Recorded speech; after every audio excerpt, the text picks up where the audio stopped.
Hoy muy personal con un empresario guatemalteco que durante una conversación con un grupo de amigos fue retado a poner en práctica las ideas que tenía de cómo transformar el país. Es el máximo líder del Partido de Avanzada Nacional, desde donde dice promover un movimiento político incluyente, diferente y muy propositivo. Algunas encuestas lo presentan con apenas por encima del 1% en votos o intención de votos en estos momentos. Juan Guillermo Gutiérrez, candidato presidencial de Guatemala por toda una hora de Cala, en el aire ya.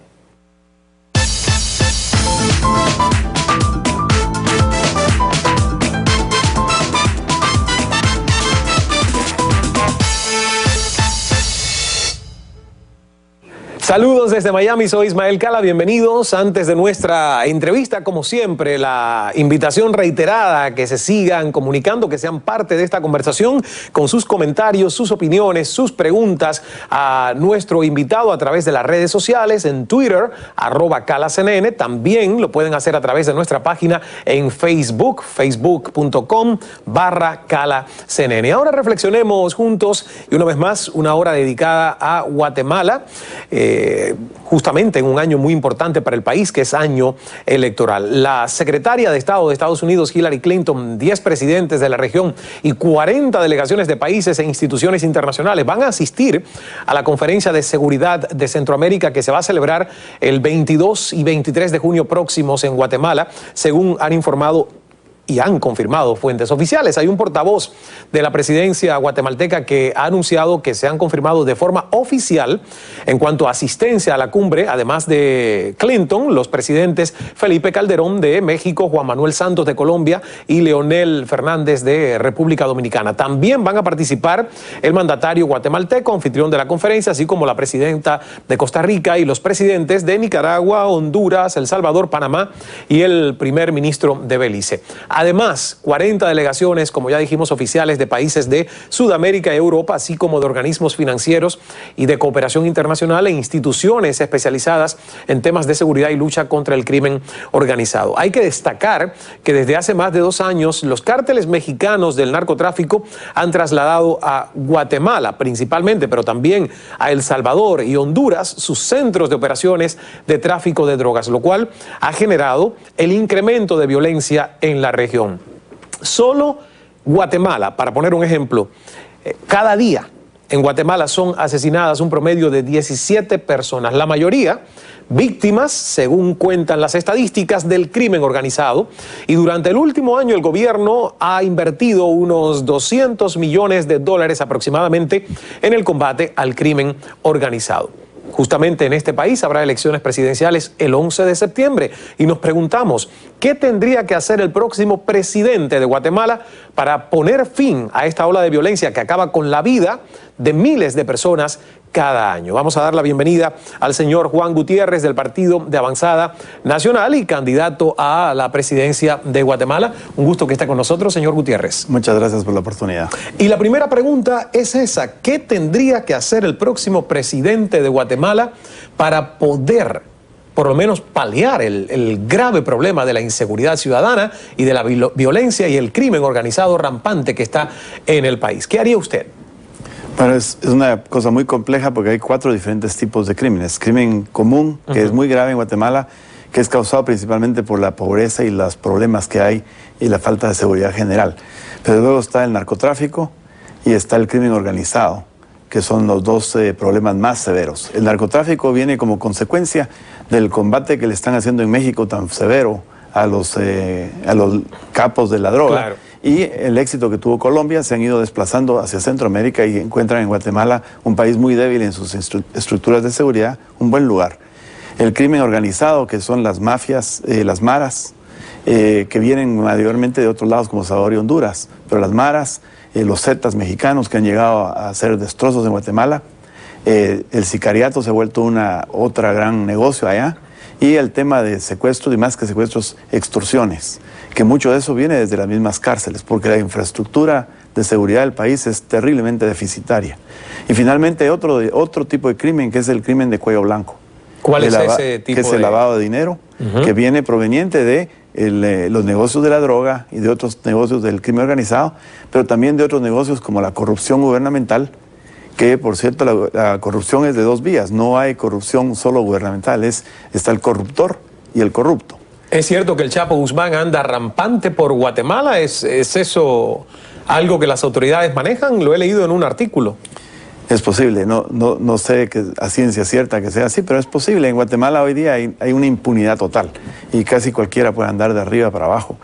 El problema del lavado de dinero, por ejemplo, es un problema serio porque no solo cubre el narcotráfico y eso también cubre evasión fiscal y todos los otros temas de corrupción y contrabando.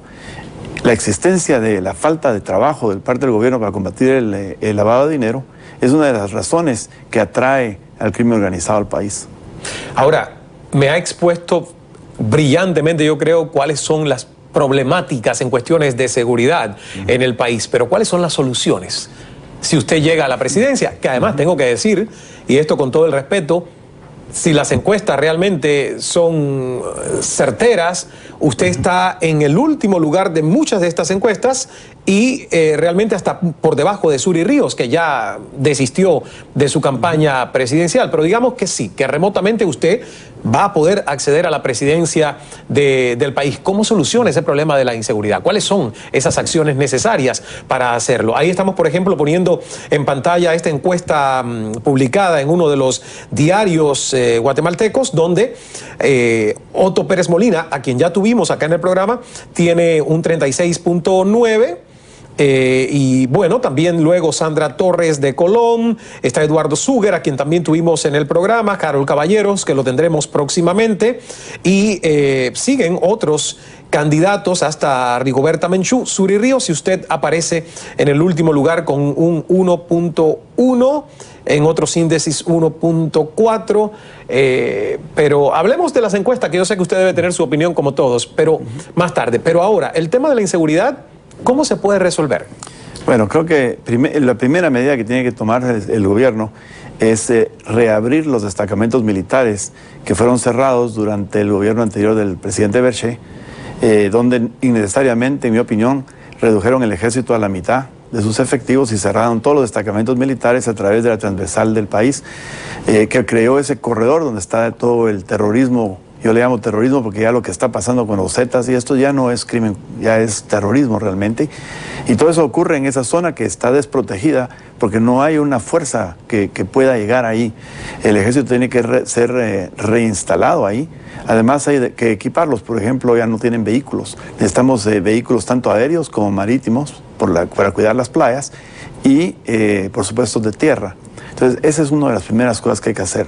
La otra es, hay que crear una policía élite y tenemos que descentralizar un poco el poder de seguridad está todo centralizado en el Ministerio de Gobernación y lo tenemos que descentralizar un poco de manera de que haya más autoridades enfocadas a temas específicos. No es lo mismo combatir el narcotráfico que a las maras y no digamos que el crimen de cuello blanco o el crimen común.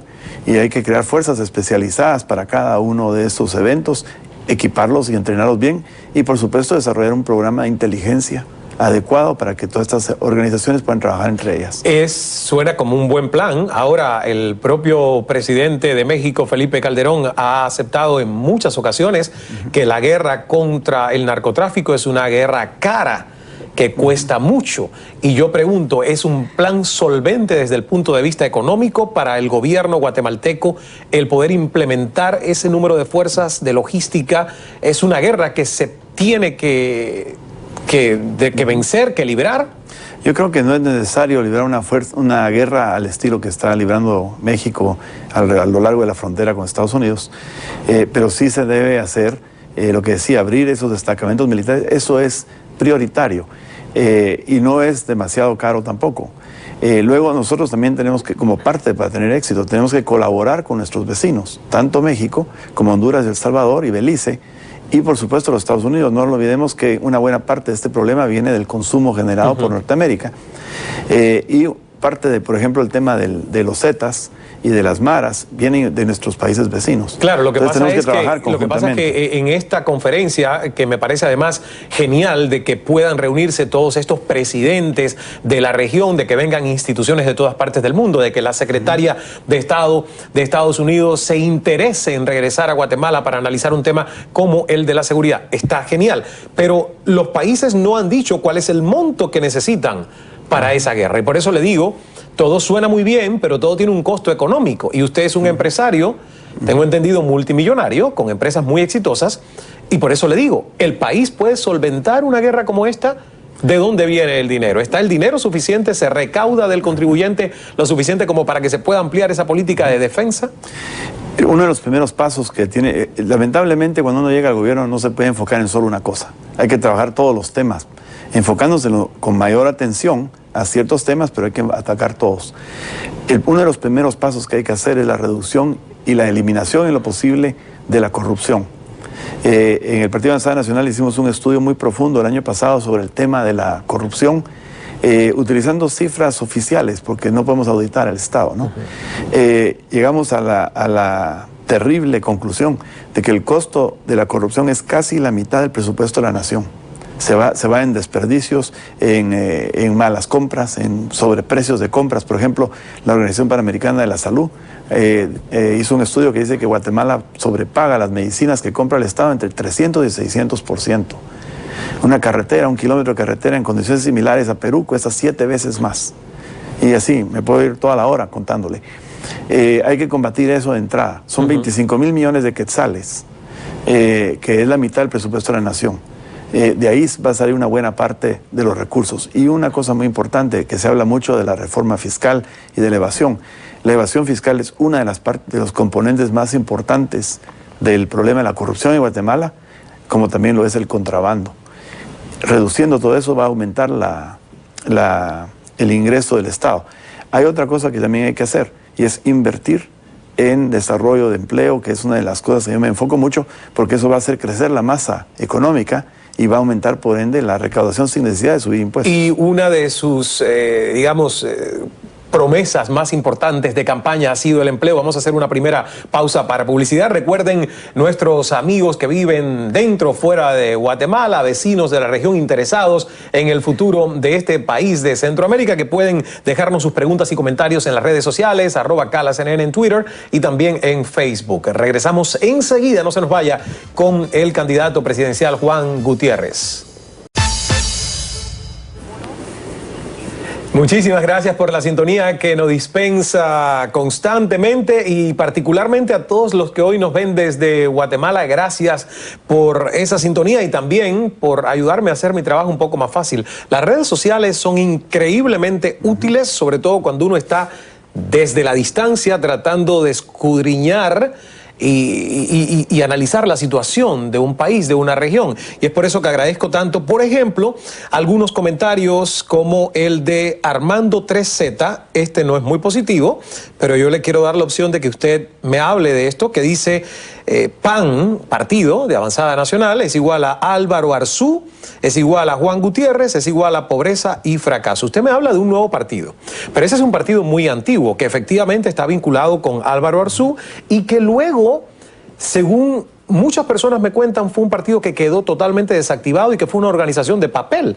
O sea, que no tenían fuerza ni pujanza dentro de la vida política de Guatemala. ¿Quién lo convence de que usted realmente, de empresario, se aventure al mundo de la política y escoja al PAN? Bueno, primero, el PAN es el partido más antiguo de Guatemala, de los que están activos hoy en día.